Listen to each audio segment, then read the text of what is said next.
Welcome to the Steve Stein Guitar Podcast, where we bring you the latest insights, tips, and techniques to help you master the art of guitar playing.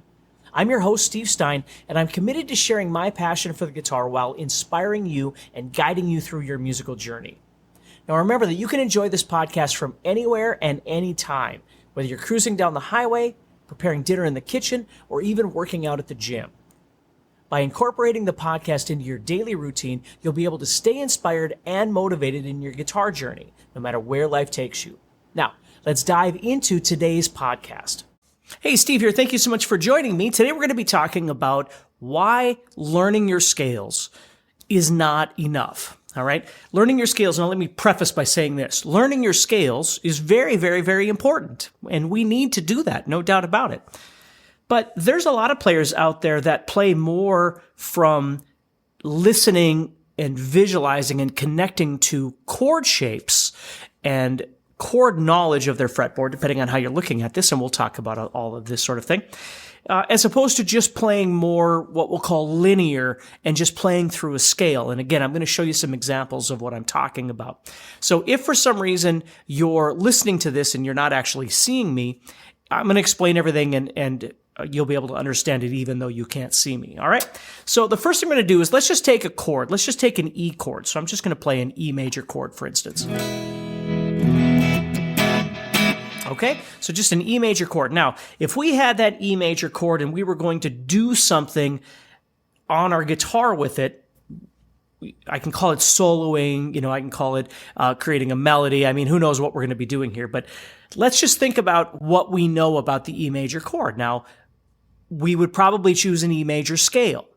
And as guitar players, we either know how to play the E major pentatonic, which would look like this. At the 12th fret, I'm playing 12, 9, 11, 9, 11, 9, 11, 9, 12, 9, 12. Okay, or maybe you know the E major scale, the diatonic scale, do, re, mi, fa, sol, la, ti, do, which in this case would be 12 on the 6th string, and then 9, 11, 12, then 9, 11, and then 8, 9, 11, and then 9, 10, 12, and then 9, 11, 12. So I have in the next octave. Okay, so those are the two scale options that I might start with, okay? Now, there are other, scales or modes or something that you could look at, and that's a bit further down the line, but it doesn't change what we're going to talk about today, all right?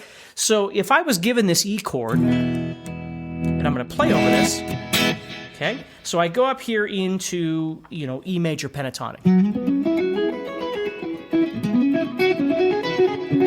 And maybe I know some licks and whatever it might be, right? So I'm playing. Now I'm just going to pluck this 6th string here.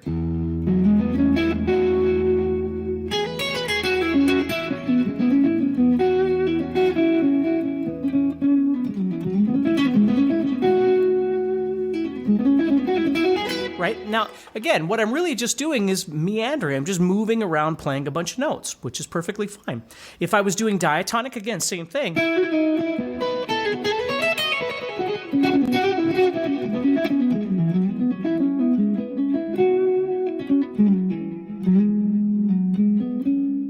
Okay? Now, all of that is valid, all right? But what I want to do is I want to start trying to learn to visualize the chords that are being played, or at least, there's two ways you can think about this. If I was given, for instance, an E major chord and I was going to solo on my fretboard using that E major chord, so I'm using a scale of some sort, in this case, again, E major pentatonic or, E major, I still want to be able to visualize the triad, the notes that make up the chord itself. So if I've got an E chord all the way down here in the open position, my cowboy E chord, so to speak, okay, that's perfectly fine.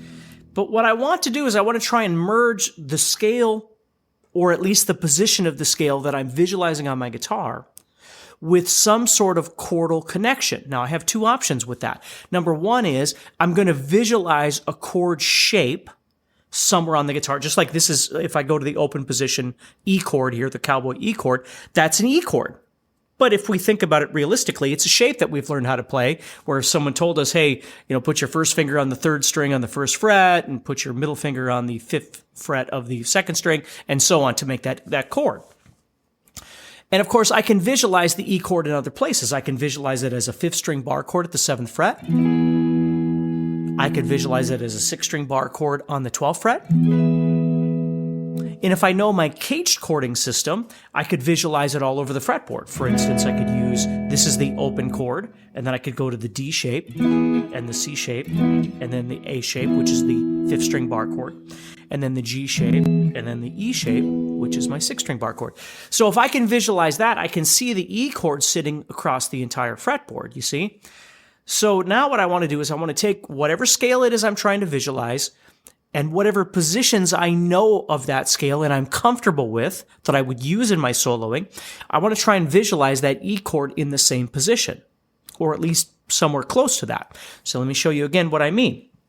So if I was visualizing, for instance, an E chord sitting here, the fifth string bar chord at the seventh fret. Okay, and I can visualize the E major pentatonic sitting at the 12, 9, 11, 9, 11, 9, 11, 9, 12, 9, 12. I can see that there's a connection between those two. And the connection that I'm visually seeing are the nines on the second, third, and fourth strings. Okay? Because when I play this pentatonic scale, I'm playing that 9, that 9, that 9. So there's a visual connection between the two. So then what happens is when I go to start doing my soloing, I want to start trying to target those notes a little bit to try and make them a little more important. As opposed to just playing all the notes all the time, I start trying to kind of move and target into those notes.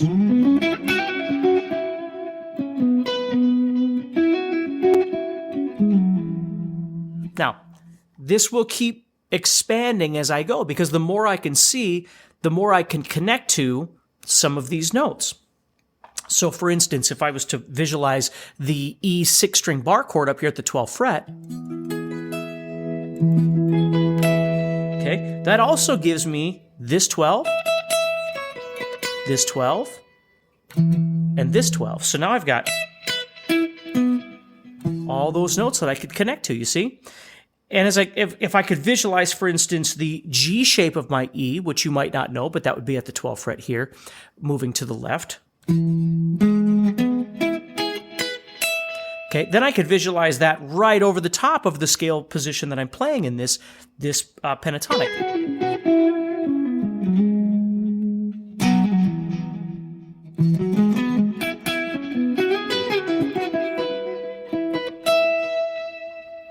Okay. So now it's giving my soloing somewhere to go. Now, it's still not necessarily overly exciting, but it does give you the ability to create a melody, right? Because it's leading somewhere as opposed to just playing all the notes. And what's really nice about this is the more you explore this, you can start moving all over the place. So, for instance, now again, this would be harder if you're not visualizing, or if you're not able to see me on screen right now, but like if I just started off in that pentatonic in this position, or even diatonic.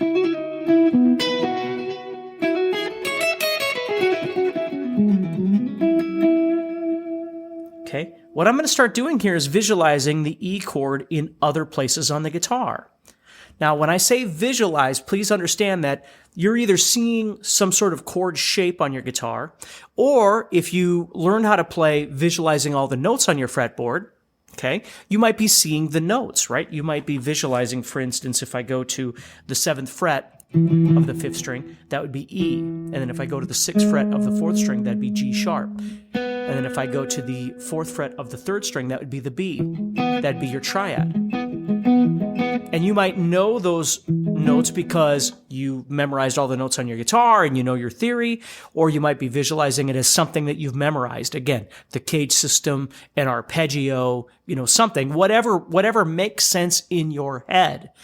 And there's lots of different ways to study this. Obviously, here at GuitarZoom, I have all kinds of videos and different ways of visualizing this stuff. But think about that. So if I came down here to the 7th fret and I played what we'll call the C shape.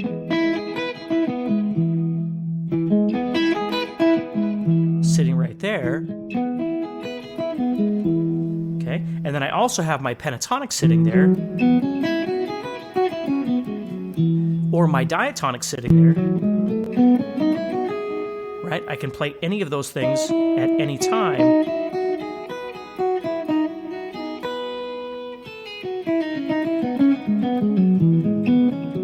So now if I take that position, think about that E chord being played, I could play the scale,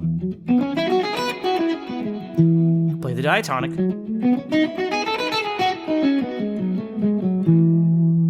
but I could also start trying to separate a bit of that triad.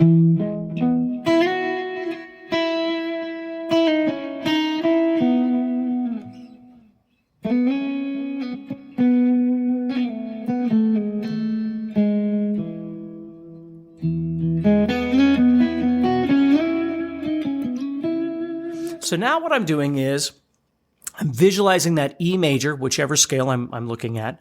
For me, it's always a combination of both pentatonic and diatonic. But I'm visualizing that E chord now all across the fretboard. So as I'm playing,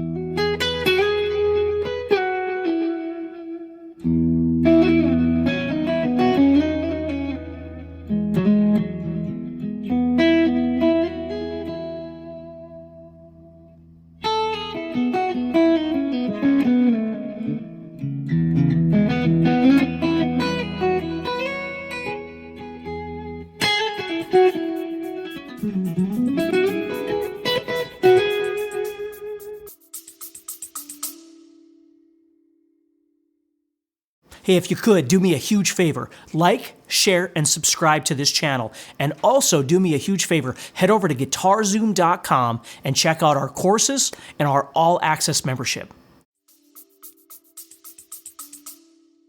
Okay?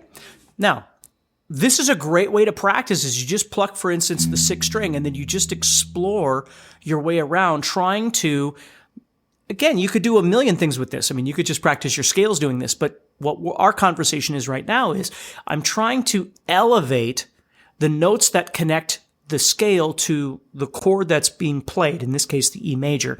And I'm trying to find a way of being able to direct myself a little bit more toward those notes. Okay? Now, when you play like this, it doesn't mean that the only thing that you can play is the triad. Right? It doesn't mean all you're playing is E, G sharp, and B the entire time. Of course, you can play other notes of the scale in any capacity that you want. That's the beauty of this, is there's lots of really unique things that you can do that are still coming from the other notes of the scale. So, for instance, I could use the other notes of the scale to kind of push me around, right? Or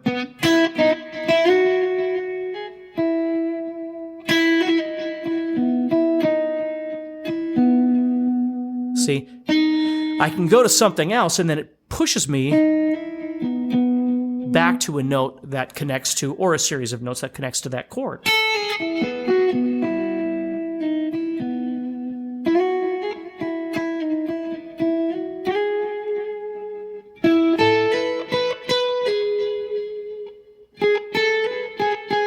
And those other notes are obviously going to create some really beautiful sounds as opposed to just playing the notes of the chord itself.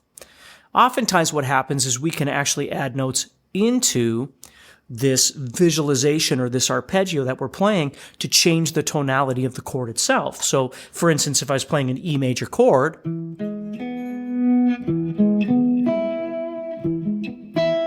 if I went here, I'm now playing the notes of what we would call an E major 7 chord.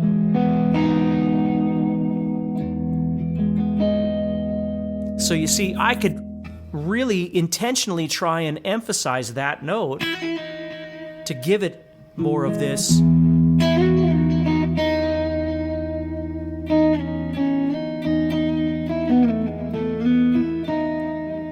kind of sound, you see, and that might be really neat.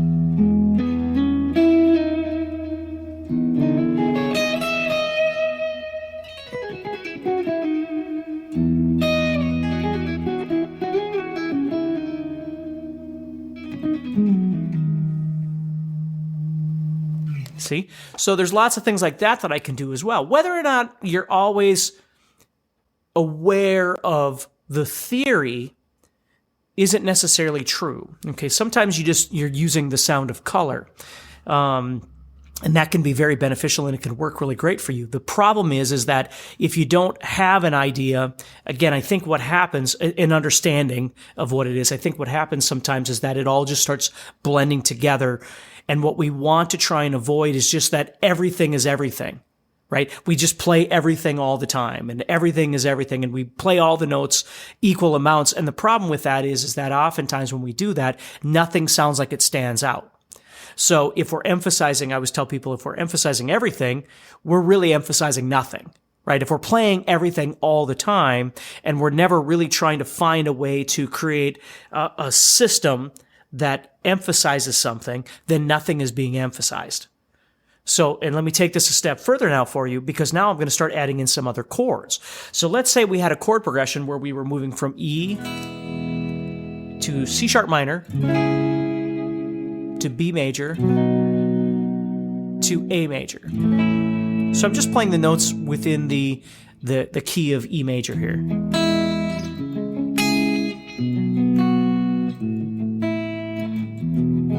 Okay, and it doesn't matter, again, where on the fretboard you go to play these things. Because again, what I want to do is I want to make these connections. If the C sharp minor is coming, where can I visualize that C sharp minor chord that still fits within the context of what I'm trying to visualize on my fretboard for a scale or a position? I know I just came off the E, so is the C sharp going to be in kind of the same position as the E? What do I know? And hopefully these questions are going to give you more insight in some things that you should study. Do I need to know more about the notes on my fretboard? Do I need to know more about the scale positions, pentatonic or diatonic? Do I need to study one or the other more? Do I need to visualize my CAGED system? Do I not visualize these chords on the guitar? And I need some help with that. So let me show you what I mean. So if I was taking a look, let's say I was playing an E chord. So again, I'm going to go up to the G shape at the 12th fret, which means, again, I'm playing on the 6th string, 12, and then 11, then 9, 9, and then 9. And then on that same string, I usually play a 12, and then a 12 on the 1st. So that's what I'm visualizing right there. So when I go to play now,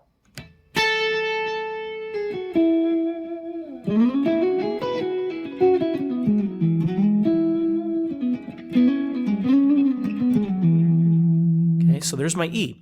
Now the C sharp minor is coming. Now I could visualize that C sharp minor up here, right, at the 9th fret of the 6th string. This is 6th string bar chord. So now, as I move from the E, here comes that C sharp minor. I could do maybe a bend on the 2nd string, 12th fret there. Okay, but what I like to do is I'll visualize, for instance, a C sharp minor on the 5th string at the 4th fret there, and I'll move down there. So if I was here doing E at the 12th fret, I might drop down.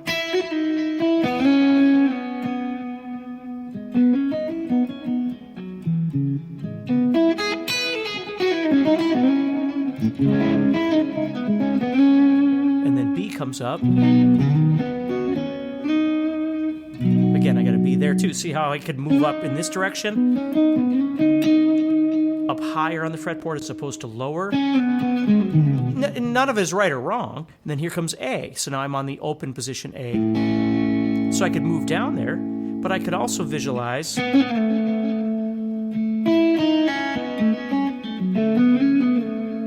A at the 6th string bar chord at the 5th fret.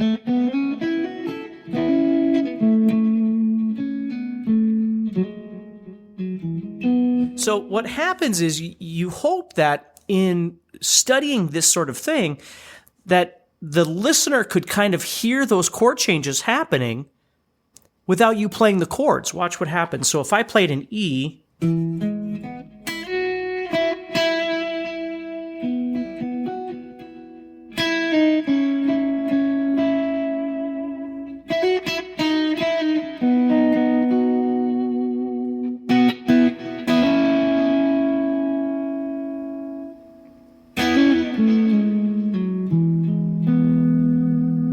See how all the chords are in there? Here's my E. Here comes C sharp minor. B. A. Back to the E.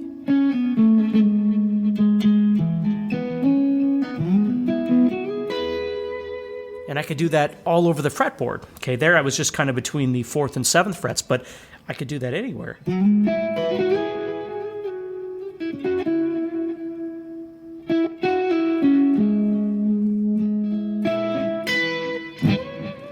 Here comes A.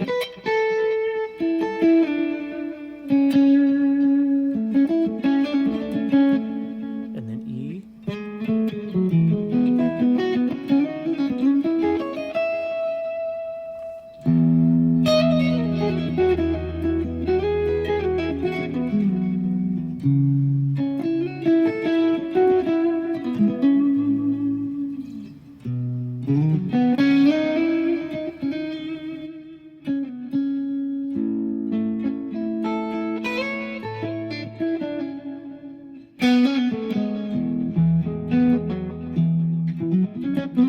Now, you could still fill around that with all the stuff that you like to normally do.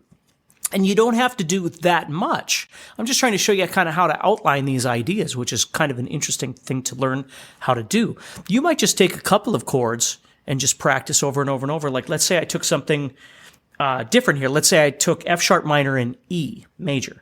So I was just doing...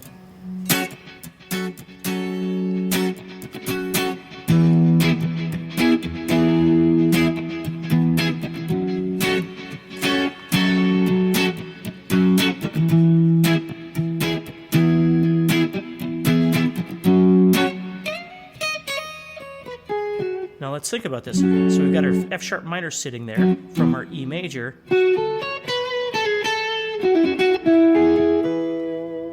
So I had to think about something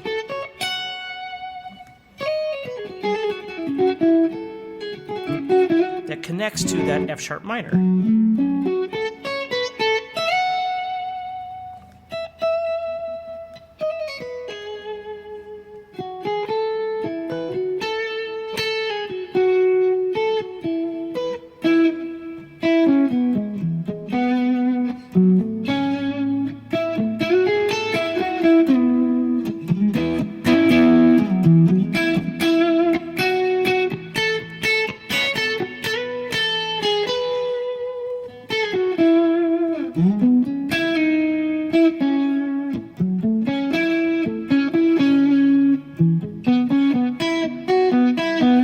See? So you're just trying to visualize those a little bit differently, thinking about that F sharp minor being played.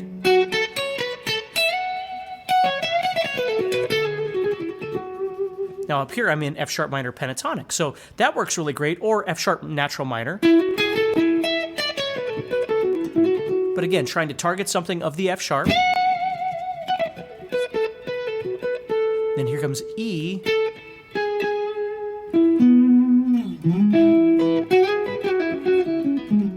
F sharp minor.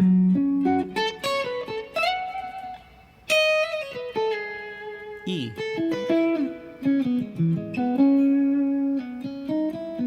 Make sense? F sharp minor.